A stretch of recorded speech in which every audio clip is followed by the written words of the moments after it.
Bonjour à tous, bienvenue dans cette nouvelle vidéo. Je souhaitais aujourd'hui vous parler des marchés, où est-ce qu'on en est, et c'est une vraie question puisque globalement on a des marchés qui sont en léthargie, on a des mouvements baissiers qui sont assez brutaux, suivis immédiatement par les mêmes mouvements haussiers tout aussi brutaux. Alors on ne sait pas trop où on en est, de vraies batailles entre les acheteurs et les vendeurs. Alors on a évidemment beaucoup de mauvaises nouvelles économiques, mais pour autant ça ne parvient pas à faire baisser les indices dans le monde.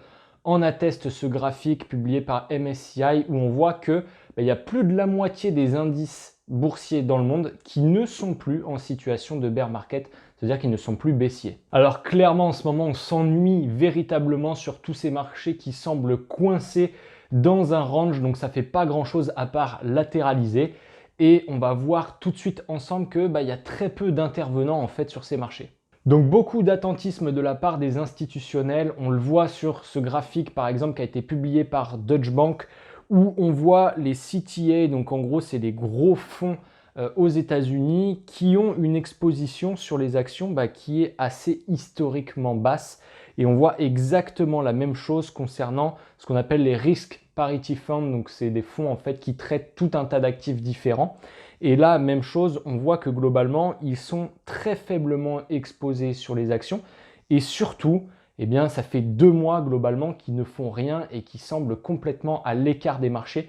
Ils n'augmentent pas et ils ne baissent pas cette exposition sur les actions. Même chose aussi, toujours un graphique publié par Deutsche Bank où on voit que les asset managers plus les fonds qui utilisent l'effet de levier, donc globalement les hedge funds, ont une exposition sur le marché des futurs qui est aussi très très basse d'un point de vue historique. Alors d'un point de vue historique court terme quand même puisque ça remonte qu'à janvier 2017, mais on a une exposition qui est encore plus basse que lors du creux de la fin d'année 2018.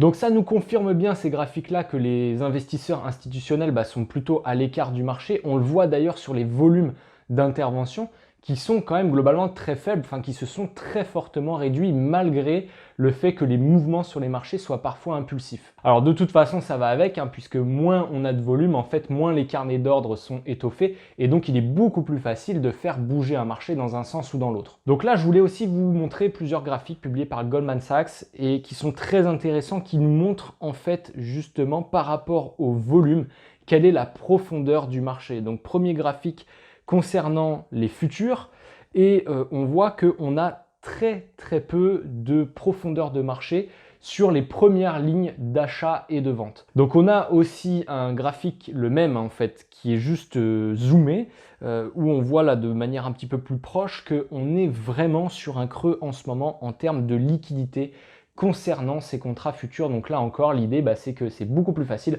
de faire bouger un marché. On a des mouvements beaucoup plus violents quand on a moins de liquidité. Et donc justement, ça me permet tout de suite de faire la transition sur ce troisième et dernier graphique de Goldman Sachs que je voulais vous montrer, concernant la liquidité des actions cette fois. Donc on prend les actions de manière individuelle et on voit qu'on est sous la liquidité là aussi des niveaux de 2018. Si vous êtes sur le groupe Telegram, je vous en ai parlé lundi dernier, sur le CAC 40, on a eu une hausse de plus de 5%. Pour autant, les volumes en face étaient les volumes les plus petits jamais enregistrés pour une telle hausse. Donc c'est historique et encore une fois, ça vient appuyer dans le sens qu'il n'y a pas d'intervenants en ce moment sur les marchés, même lorsqu'on a de très fortes hausses comme celle-ci. Donc il n'y a même pas de stop en fait qui ont été placés au-dessus et qui ont sauté, ce qui aurait naturellement alimenté les volumes d'exécution. Rien n'a été de la sorte et donc on est resté sur des volumes vraiment très plats, dignes d'un jour férié, malgré cette hausse de 5%. Donc clairement, il n'y a personne sur ce marché. En ce moment, je ne regarde que ça. Je suis obsédé par les volumes pour essayer de légitimer en fait les mouvements qui sont faits. Que ce soit dans un sens ou dans l'autre, globalement, on a donc très peu de volume. On en a un petit peu plus à la baisse quand même, je le constate sur les mouvements baissiers. Les mouvements sont en général un peu plus étoffés que les mouvements de hausse. Sauf qu'aujourd'hui, ça ne suffit pas clairement pour que le marché puisse prendre une direction. Les institutionnels n'arrivent pas à se décider. Ils sont tiraillés très clairement entre les mauvaises nouvelles économiques et les attentes que l'on a essentiellement pour l'année prochaine. Et puis les banques centrales qui continuent évidemment d'asperger le monde financier de grosses liquidités. Donc tous ces éléments me sont confirmés par un de mes anciens collègues sales trader à Paris qui me dit qu'en ce moment, il y a très peu de volume d'échange, très peu d'intervenants qui traitent et globalement, en ce moment, dans les salles de marché, ils entendent les mouches voler.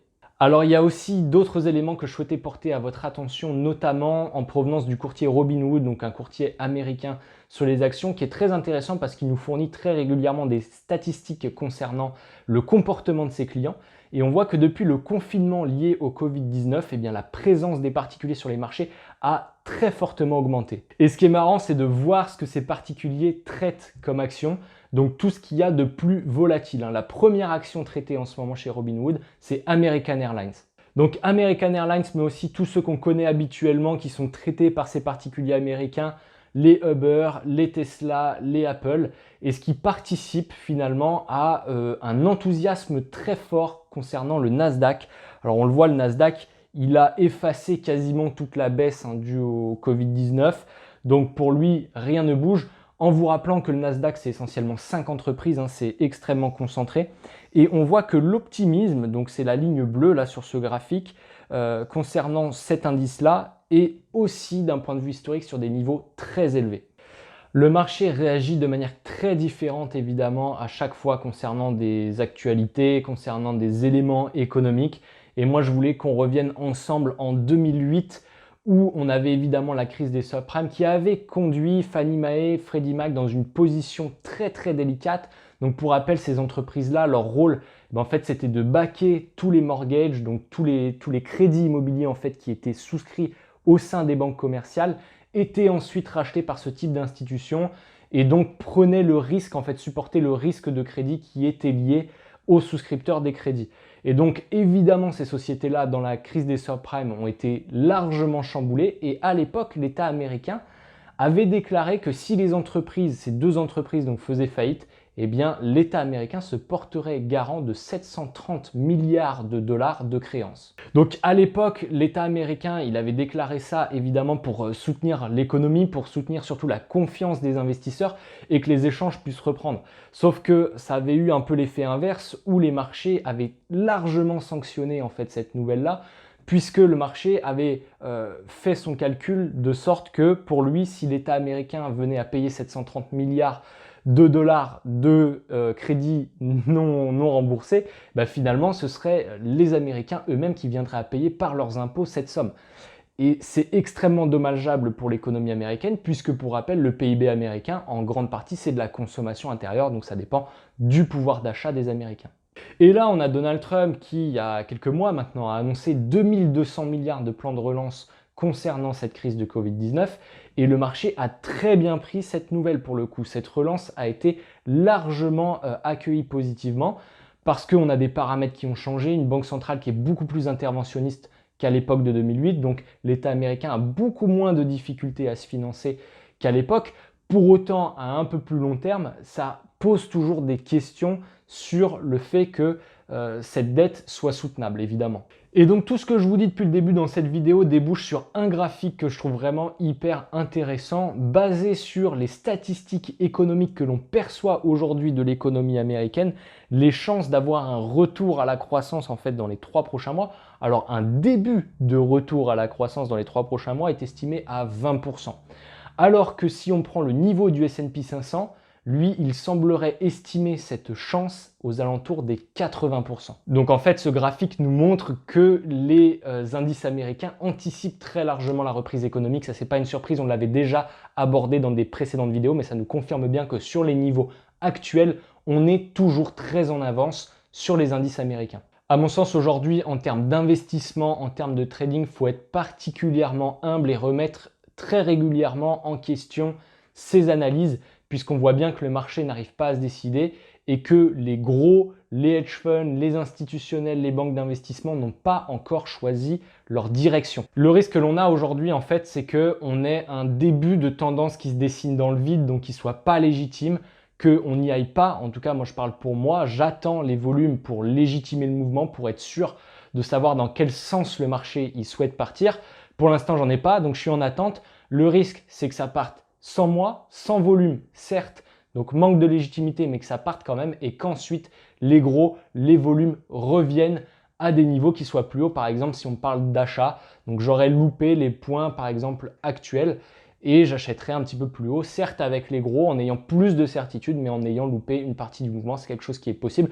Et même chose, évidemment, pour les baisses, même si je pense qu'à la baisse, les volumes reviendraient beaucoup plus rapidement que sur les achats. Voilà, j'en ai terminé maintenant avec cette vidéo. N'hésitez pas à me dire en commentaire ce que vous en pensez de tous ces graphiques, qu'est-ce que ça vous laisse présager pour la suite sur nos marchés, sans trop de certitude évidemment, puisqu'il n'est pas très bon d'en avoir actuellement, vous l'avez compris, en tout cas c'est ce que je pense.